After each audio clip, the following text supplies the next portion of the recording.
Duduk. Di manakah ibu akan duduk? Boleh di dalam, Bu. Di dalam juga boleh. Ini guru seragam kenapa di situ? Panitia ini ya? Hah? Ibu situ aja, Bu, nggak apa-apa. Kasihan Ibu. Saya begini nanti nih, begini. Saya bagi-bagi. Jamaah. Dan yang paling berbahaya bagi orang yang tidak mau ikut pengajian, orang yang jauh-jauh dari ulama, tadi satu, Allah angkat berkah dari rezekinya. Dua, Allah akan kirimkan dia pemimpin yang zalim. Ibu, ya.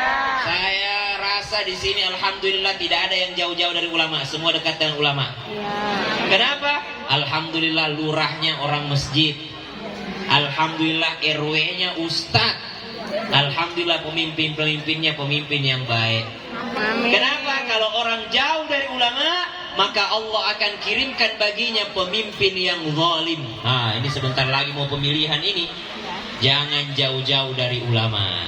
Kalau mau dapat presiden yang baik, mau dapat gubernur yang baik, mau dapat pemimpin yang baik, maka mendekatlah dengan para alim ulama. Jangan pernah lewatkan yang namanya pengajian. Jamaah, minimal pengajiannya ibu-ibu subuh-subuh nonton Islam itu indah. Cuma biasanya ibu ndak lihat mukaku karena dia nyalain televisinya, terus dia gedein suaranya, baru pergi memasak. Bener nggak? Dia nyalain doang buat bangunin orang di rumah, gedein volumenya, baru dia pergi mencuci. Nah, tidak apa-apa. Yang penting ambil keberkah. Dan yang paling berbahaya kalau orang jauh-jauh dari ulama, jangan pernah menjauh dari ulama. Kenapa? Musibah yang ketiga yang paling berbahaya ditimpakan oleh Allah Subhanahu wa taala bagi orang yang menjauh dari alim ulama, yakhrujuna minad dunya bighairi iman.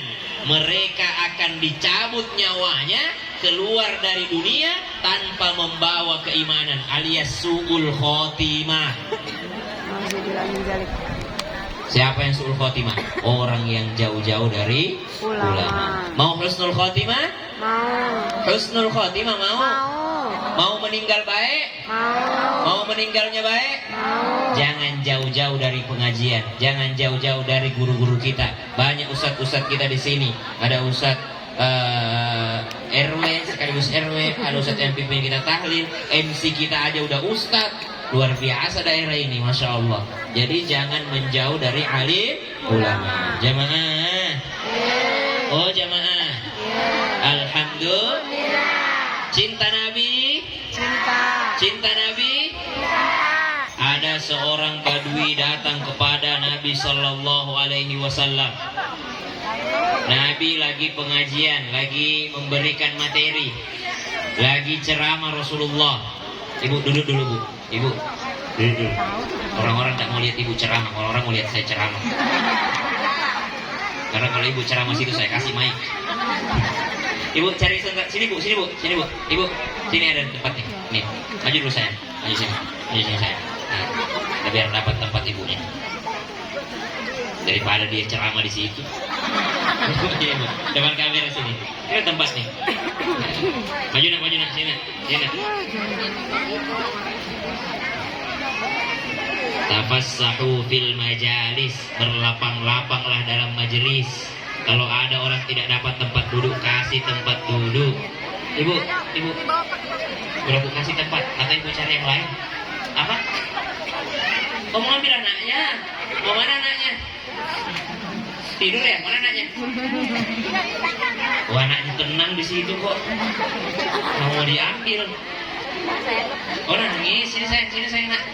Cepat nak. Oh, ibu, Bu. Ya. Kalau anak-anak kecil saya lagi ceramah, kalau mereka nangis biasa. Kalau mereka berteriak biasa, tidak usah dimarahin. Atau mereka lari-lari, tidak apa-apa. Yang penting bukan bapaknya yang lari-lari, kalau bapaknya lari. Kalau udah ada jenggotnya lari. Begitu juga di masjid ya. Jangan dimarahi ya Pak ya. Kalau ada anak-anak main-main di masjid segala macam, nggak apa-apa. Namanya juga anak-anak. Nabi itu pernah lama sujud. Lama sujudnya, tiba-tiba sahabat nanya, ya Rasulullah, ayat apa yang barusan turun? Kata Nabi, bukan ayat yang turun, cucuku naik di atas sini. Ya. Saking Nabi tidak marahi. Apakah setelah itu Nabi marahi cucunya? Tidak. Tidak marahi. Nabi pernah khutbah diambil cucunya digendong sambil digendong cucunya. Artinya anak-anak kita biarkan di masjid. Cuma diberikan saja pengarahan, jangan dimarahin. Yang salah biasanya, yang salah anaknya ke masjid, bapaknya tidak ke masjid. Itu yang bikin anaknya lari-lari. Kalau mau anaknya tidak lari-lari di masjid, bapaknya wajib juga ke masjid. Ini anaknya semua ke masjid. Ibu-ibu itu biasa. Ya sana ke masjid. Sini tuh remote. Dia suruh anaknya sholat. Ya sana ke masjid. Sini tuh remote. Mama menonton Leslar. Makan tuh Leslar. Ibu fans Bilar ya? Enggak. Baru aja. Coba nggak ada RT pasti ibu masih ngefans. Makanya ngefansnya itu sama Nabi aja, sama Rasulullah, manusia paling sempurna. Ibu, tahu nggak kalau Nabi banyak istrinya? Tahu. Kok kamu ada di sini? Perasaan ibumu di situ deh. Jamaah, tadi sini. Sana. Pinter. Siapa namanya? Syazia siapa? Syazia anak berapa? Anak pertama. Masya Allah, masih TK ya? Belum sekolah, umur 3 tahun. Nah.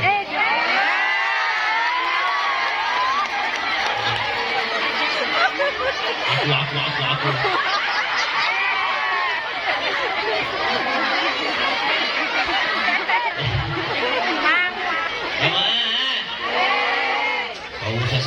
Susah karena uangku merah semua. Tadi saya berharap mudah-mudahan bukan yang merah kecabut. Jamaah. Oh jamaah. Alhamdulillah. Jangan dimarahi anak-anak. Anak-anak itu tidak ada dosanya. Setiap melihat anak kecil, katakanlah anak kecil ini lebih mulia di mata Allah dibanding saya. Kenapa? Karena dia tidak ada dosanya, saya banyak dosanya. Begitu. Lihat yang lebih tua, jangan bilang orang tua ini banyak dosanya. Tidak. Tapi katakanlah ini orang tua umurnya lebih banyak daripada saya. Berarti pahalanya, amalnya jauh lebih banyak daripada saya yang anak muda.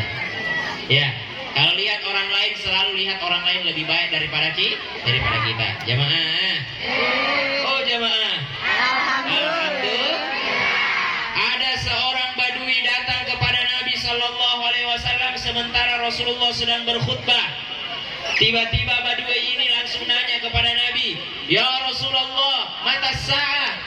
Oh Nabi, ya Rasulullah, wahai Rasulullah, wahai utusan Allah, mata sa'ah? Kapan kiamat?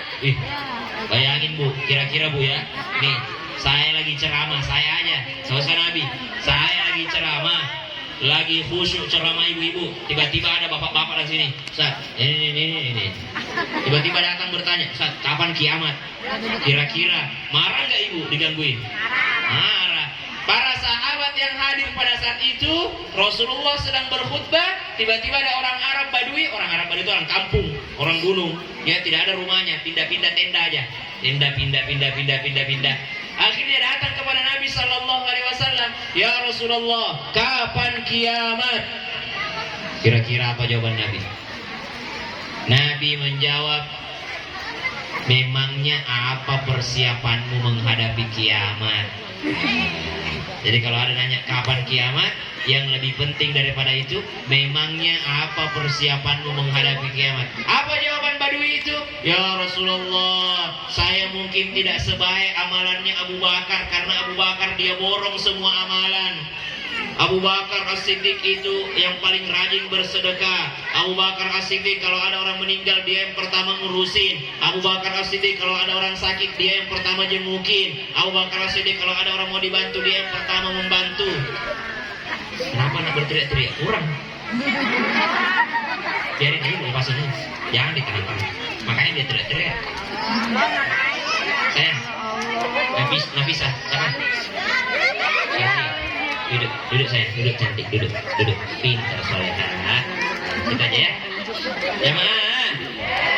Kata Arab Badui ini, Abu Bakar As-Siddiq saya tidak bisa tandingi ya Rasulullah. Umar bin Khattab saya tidak bisa tandingi. Tidak bisa saya tandingi amalan-amalan mereka untuk menghadapi kiamat. Tapi satu modalku ya Rasulullah. Kata Nabi, apa modalmu? Saya mencintaimu karena Allah. Hah? Dia bilang, saya mencintaimu ya Rasulullah.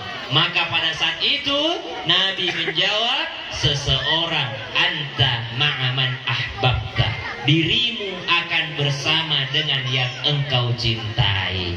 Dirimu akan bersama dengan yang engkau cintai. Kira-kira Nabi masuk surga atau masuk neraka? Surga. Masuk surga. Jadi modalnya apa kita mau masuk surga bersama Nabi? Cintai Nabi. Mencintai Nabi, karena kita akan dikumpulkan bersama dengan orang yang kita cintai. Yang tadinya sahabat marah melihat orang Badui ini yang kurang ajar tiba-tiba bertanya, maka kata sahabat, tidak ada hari yang lebih membahagiakan dibanding hari ini. Semuanya langsung bahagia. Alhamdulillah, untung ada yang bertanya seperti itu. Kenapa? Kita semua sadar amal kita tidak sampai seperti para sahabat. Kita semua sadar amal kita tidak sampai seperti amalnya Rasulullah. Tapi ternyata Nabi bilang, modalmu apa? Kalau engkau mencintai seseorang, maka engkau akan dibangkitkan bersama dengan orang yang engkau cintai. Cinta Nabi? Cinta. Maka akan dikumpulkan dengan Nabi di Jannatul Firdaus. Amin ya Rabbal Alamin. Kecuali kalau ibu cinta Bilar. Enggak. Cintanya Lesti. Cintanya Rizky Bilar. Cintanya Son Joong Ki Korea. Cintanya BTS, Blackpink. Lebih kenal Blackpink daripada Rasulullah. Masa mau dikumpulkan sama Blackpink nanti? Apa? BTS apaan? Apa BTS apaan BTS? Grup Korea. Kesukaannya cewek-cewek. Nah, jangan sampai kita mencintai mereka melebihi mencintai Nabi Sallallahu Alaihi Wasallam. Jemaah, mau lihat betapa cintanya para sahabat kepada Nabi Sallallahu Alaihi Wasallam? Saya malam hari ini kasih kisah-kisah banyak anak-anak di sini. Si Dede ngapain sih nelponin terus? Allahu Akbar. Dede nelponin terus. Aku lagi. Allahu Akbar. Allahu Akbar.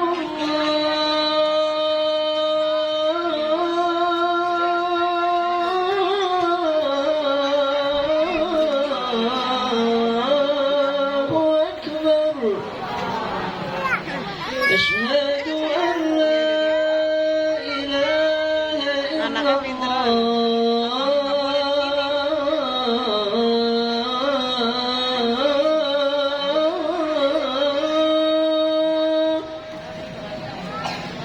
أشهد أن لا إله إلا الله.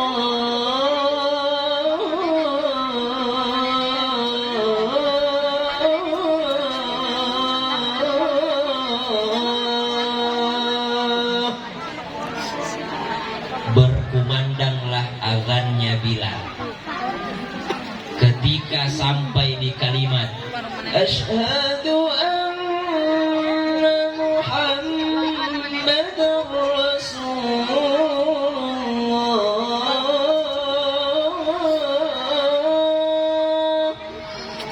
Tiba-tiba Bilal bin Rabah tidak mau melanjutkan azannya. Sayyidina Bilal bin Rabah radhiyallahu anhu warḍah. Ibu, jangan ditahan anaknya, ya Allah. Biarin aja. Saya lagi kisah, dia teriak-teriak. Sini, mundur sini. Supaya kau tidak diambil ibumu, kau di belakang sini.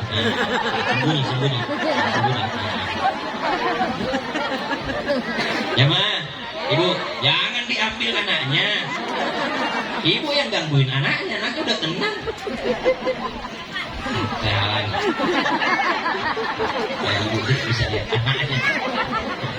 Jemaah, Iya. Sayyidina Bilal bin Rabah meninggal baginda Nabi sallallahu alaihi wasallam. Sayyidina Bilal bin Rabah radhiyallahu anhu orang yang paling dekat dengan Nabi SAW, termasuk orang yang paling dekat. Ketika meninggal Sayyidina Bilal bin Rabah, Maka Sayyidina Abu Bakar As-Siddiq meminta, wahai Bilal, lanjutkan azanmu wahai Bilal. Maka apa jawaban Bilal bin Rabah? Azanku hanya untuk nabiku, azanku hanya untuk rasulku. Mulai hari ini aku tidak bisa lagi mengumandangkan azan. Saya izin kepadamu wahai Abu Bakar As-Siddiq, izinkan saya pergi dari Madinah. Saya tidak bisa tinggal di sini. Setiap saya mengumandangkan azan, saya teringat kekasihku Muhammad. Saya tidak mau lagi tinggal di sini wahai Abu Bakar. Izinkan saya pergi jauh dari Madinah. Terlalu banyak kenangan-kenangan indahku bersama dengan Rasulullah. Saya tidak mau lagi mengumandangkan azan. Azanku ini hanya untuk nabiku. Kata siapa? Bilal bin Rabah. Akhirnya Sayyidina Abu Bakar As-Siddiq tahu perasaannya Bilal. Maka Abu Bakar As-Siddiq mengizinkan Bilal pergi jauh dari Madinah. Pergilah Sayyidina Bilal radhiyallahu anhu warda tinggal di negeri Syam, tinggal di Suriah. Ketika tinggal di Suriah bertahun-tahun lamanya hingga akhirnya yang menjadi khalifah pada saat itu Sayyidina Umar bin Khattab radhiyallahu anhu warda. Ketika Sayyidina Umar bin Khattab radhiyallahu anhu warda menjadi seorang khalifah, akhirnya Bilal bin Rabah bermimpi. Apa mimpinya Bilal bin Rabah? Bilal bin Rabah radhiyallahu anhu didatangi oleh baginda Nabi sallallahu alaihi wasallam. Kata Nabi SAW, ya Bilal, sekeras itukah hatimu, tidakkah kau rindu padaku? Dahulu engkau selalu bersamaku di Madinah, sekarang engkau jauh pergi ke Suriah, tidak maukah engkau ziarah kuburku? Insya Allah yang hadir di sini semua bisa berziarah ke makam baginda Nabi. Amin, amin, amin. Ya Allah, jangan kau cabut nyawa mereka sebelum engkau undang mereka. Amin, amin, amin, amin, amin. Allahumma arzuqna ziyarat al-haramain. Amin. Ya Allah, berikan kami rezeki untuk berziarah ke dua tanah haram, Makkah dan Madinah. Amin, amin, ya Allah, amin. Maka Sayyidina bin Rabah teringat atau terlihat daripada mimpinya didatangi oleh baginda Nabi sallallahu alaihi wasallam. Maka apa yang terjadi? Segera setelah Bilal bin Rabah bangun dari mimpinya, bangun dari tidurnya, Sayyidina Bilal bin Rabah langsung bergegas. Dia siapkan pakaiannya, dia berjalan dari Suriah menuju Madinah. Di perjalanannya ia pun melewati Gunung Uhud. Menetes air matanya Bilal bin Rabah. Di sini saya dulu bersama dengan kekasihku. Aku tidak bisa melanjutkan perjalananku ke Madinah. Di sini dulu tempatku bersama dengan nabiku. Dia berjalan lagi, dia paksakan lagi. Gemetar kakinya, pingsan Bilal bin Rabah. Kenapa pingsan? Dia ingat tempat itulah dulu tempatnya beristirahat dengan Rasulullah sallallahu alaihi wasallam. Setiap jalan yang ia lewati, setiap jalan ada kenangannya bersama dengan baginda Nabi Muhammad sallallahu alaihi wasallam.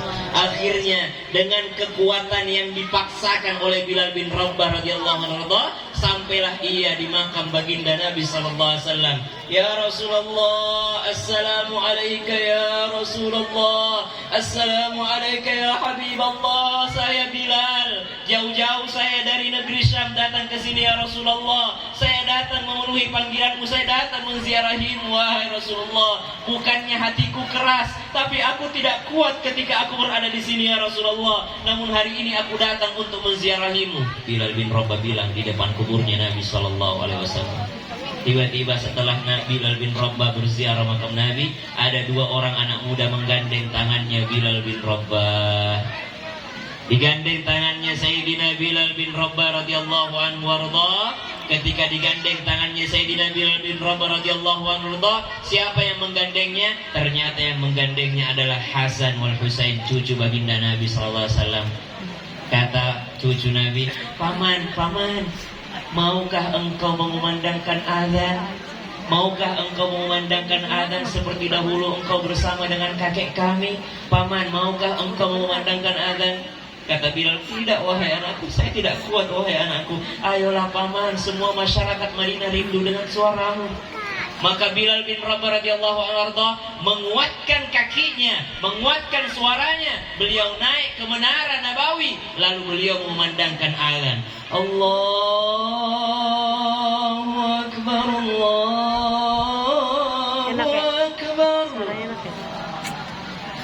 Semua penduduk Madinah pada saat itu dalam riwayat disebutkan Bahkan gadis-gadis yang sedang dipingit semua keluar dari rumahnya. Siapa itu?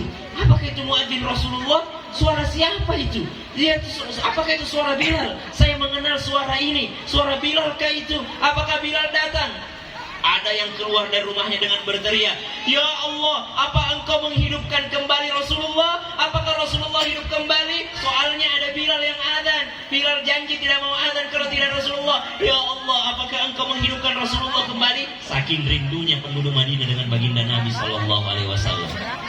Akhirnya dilafaz, "Asyhadu anna Muhammadar Rasulullah."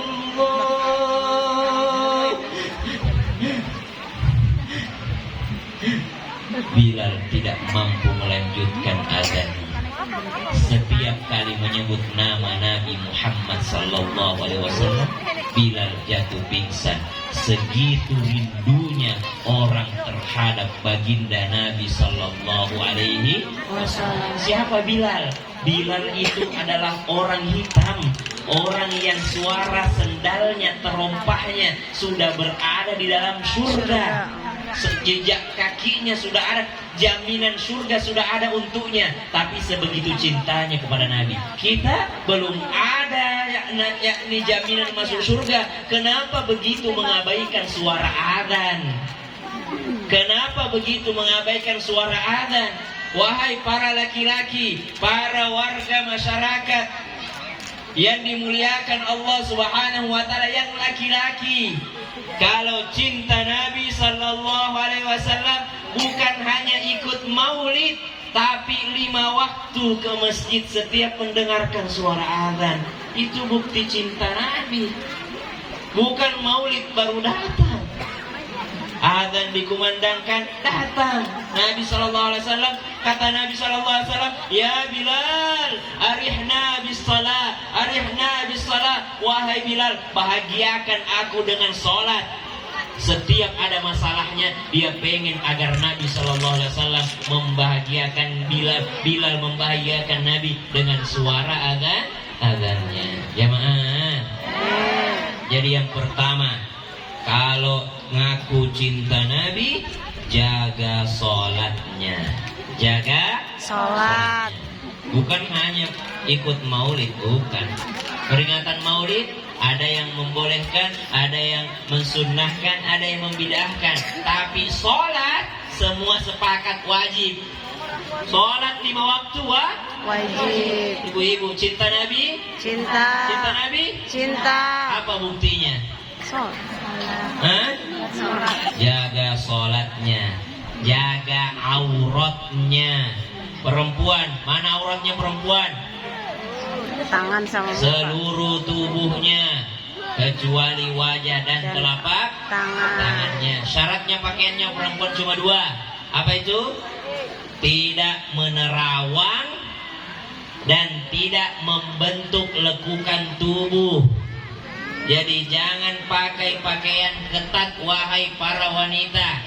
Karena kalau pakai pakaian, udahlah gemuk, pakai yang ketat lagi. Kayak buras, tahu buras? Kayak makanan yang pakai daun pisang diikat itu.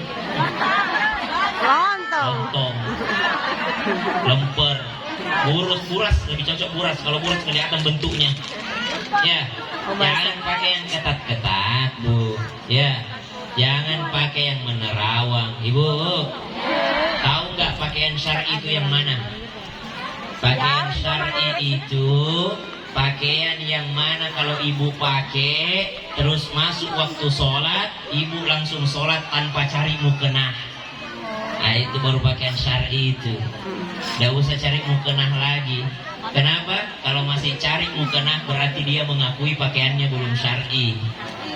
Tapi kalau langsung waktu sholat, langsung sholat dengan pakaiannya, berarti dia mengakui pakaiannya sudah syar'i. Nah, itu pakaian begitu yang paling benar untuk kita lanjutkan setelah dia lewat.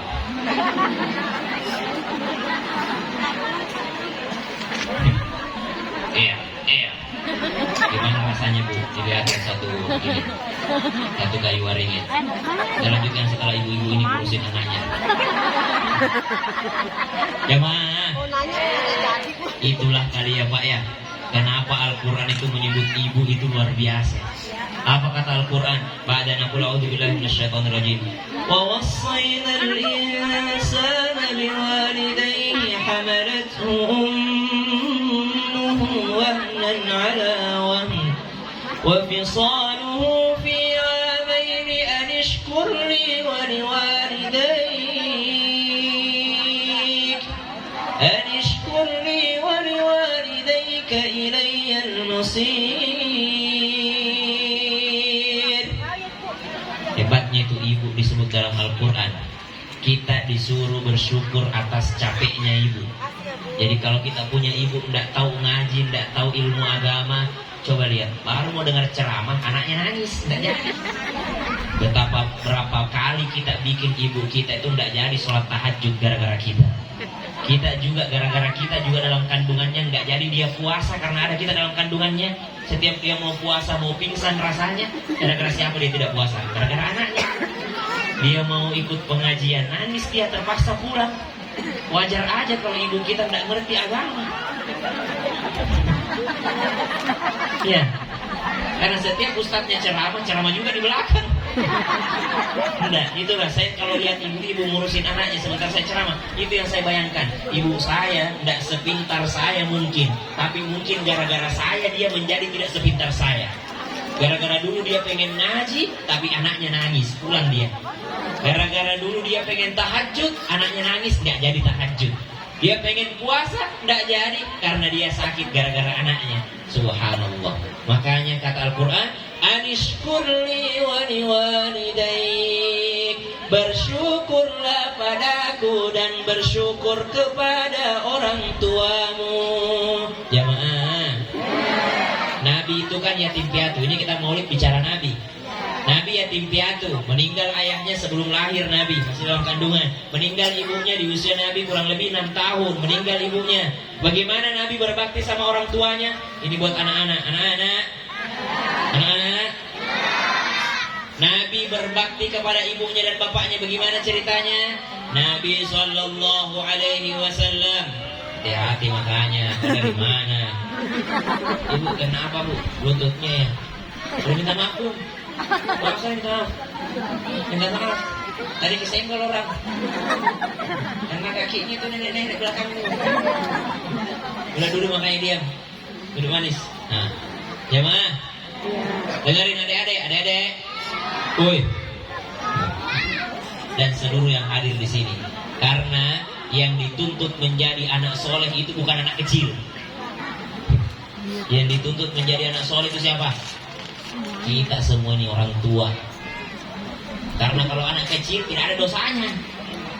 Yang kata Al-Quran disuruh berbakti sama orang tua siapa? Imma yablughanna indaka al-kibara ahaduhuma aw kilahuma. Kalau engkau mendapati kedua orang tuamu atau salah satunya berusia lanjut. Jadi kalau orang tua kita sudah berusia lanjut berarti kita sudah dewasa. Kalau orang tua kita sudah kakek nenek, orang tua renta berarti kitanya sudah gede. Disitulah kita dituntut jadi anak soleh. Disuruh apa kita? Fala taqul lahuma uff. Jangan pernah berkata Apa itu uff?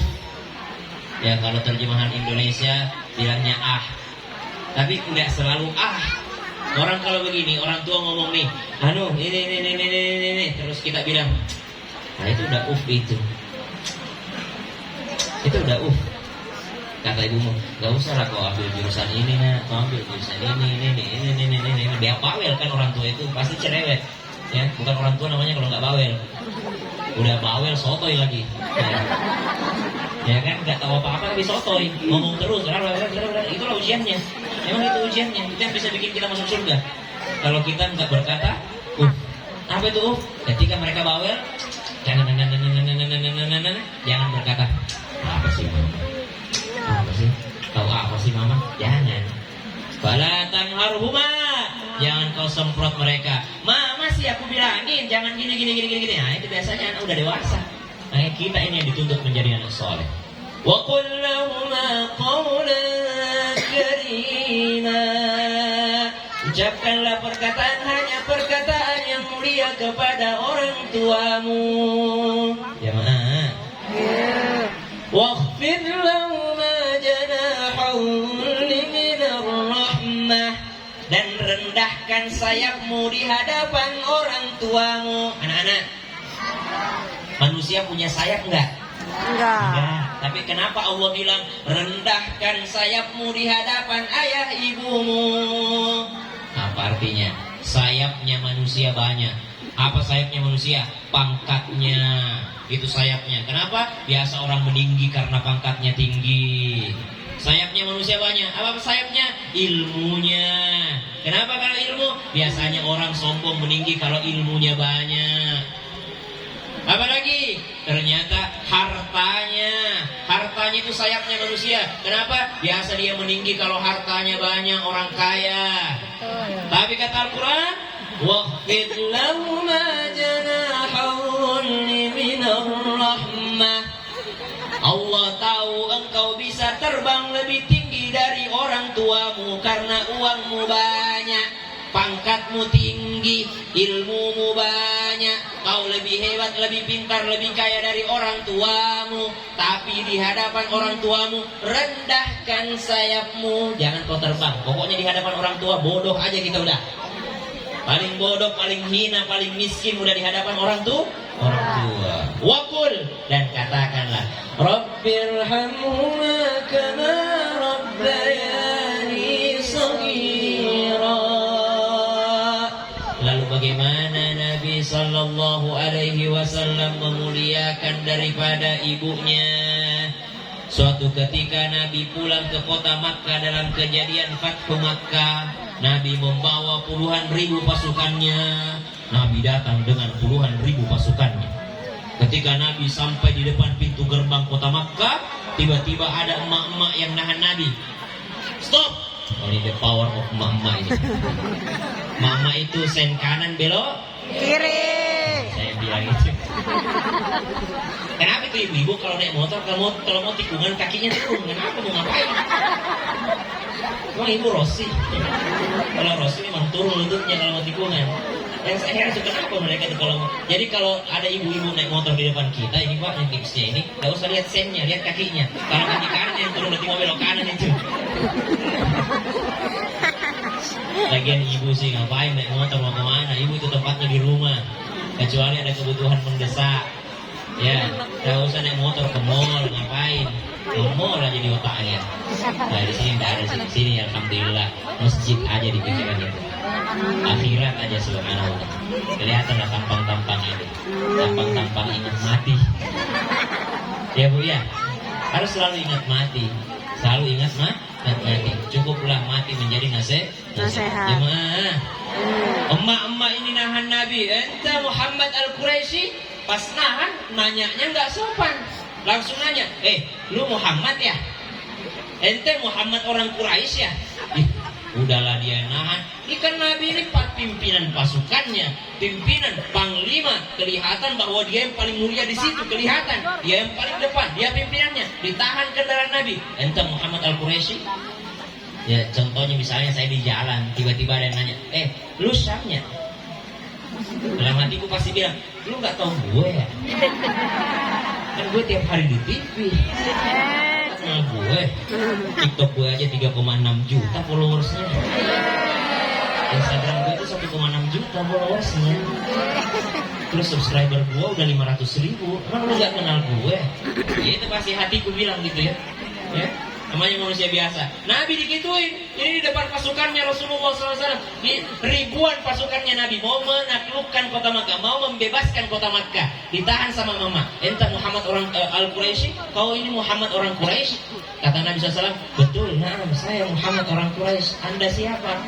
Apa kata mama itu? Muhammad, lupakah engkau kepadaku?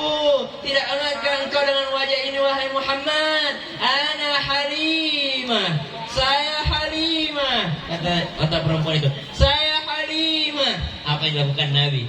Nabi turun dari kendaraannya, lalu membuka imamahnya, lalu imamah itu dibentangkan, lalu perempuan itu dinaikkan ke atas pakaiannya Nabi, lalu Nabi memeluknya dengan mengatakan, Ummi, Ummi, Ummi, ibuku ini, Halimatus Sa'diyah, ibu susuku ini. Bayangkan seandainya pada saat itu yang ketemu Nabi ibu kandungnya, ibu susunya saja, sebegitunya Rasulullah turun dari kendaraannya di depan ribuan pasukannya, lalu dibuka pakaian kemuliaannya, lalu dinaikkan ibu itu di atas pakaian tersebut, dipeluknya, lalu diperkenalkan, "Hei sahabat, inilah ibuku, ummi, ummi, ummi." Anak yang cinta Nabi, dia memuliakan ibunya. Kenapa? Banyak sekarang baru punya anak buah 10 orang saja sudah tidak mau turun dari mobilnya, sudah tidak mau buka kaca mobilnya untuk orang tuanya,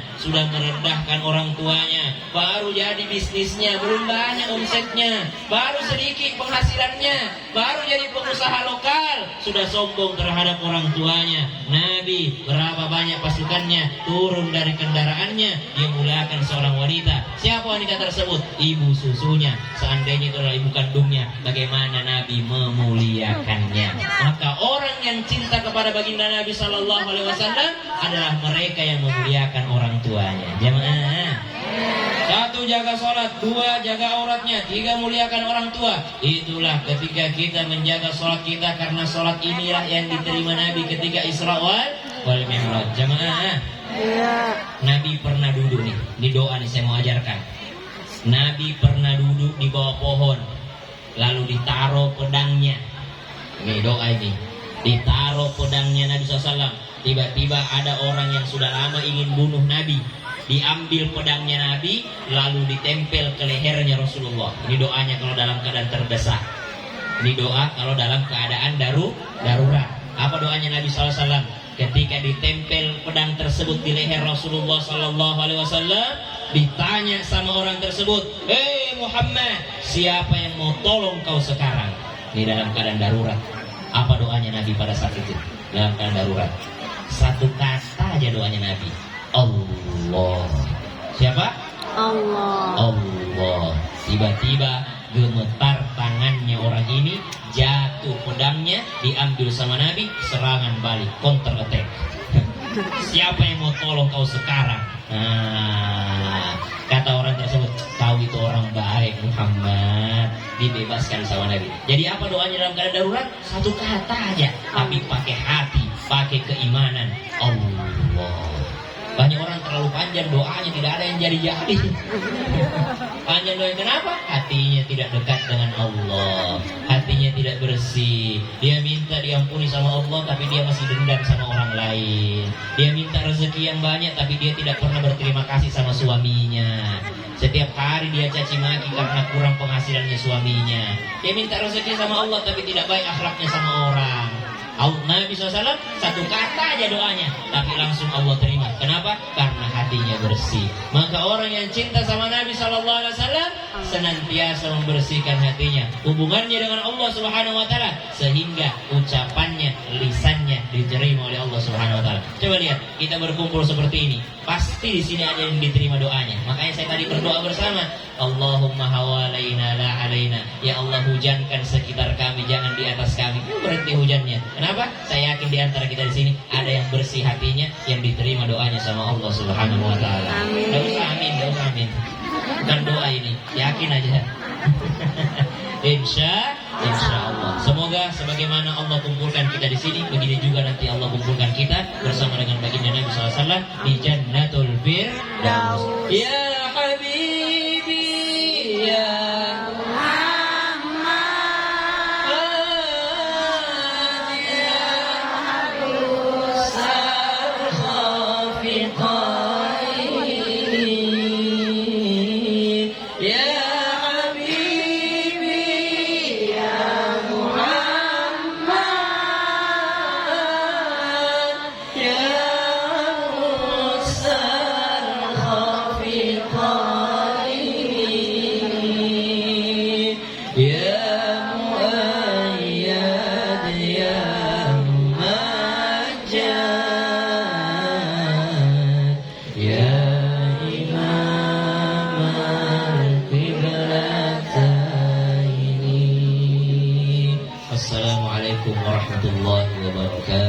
Tuh,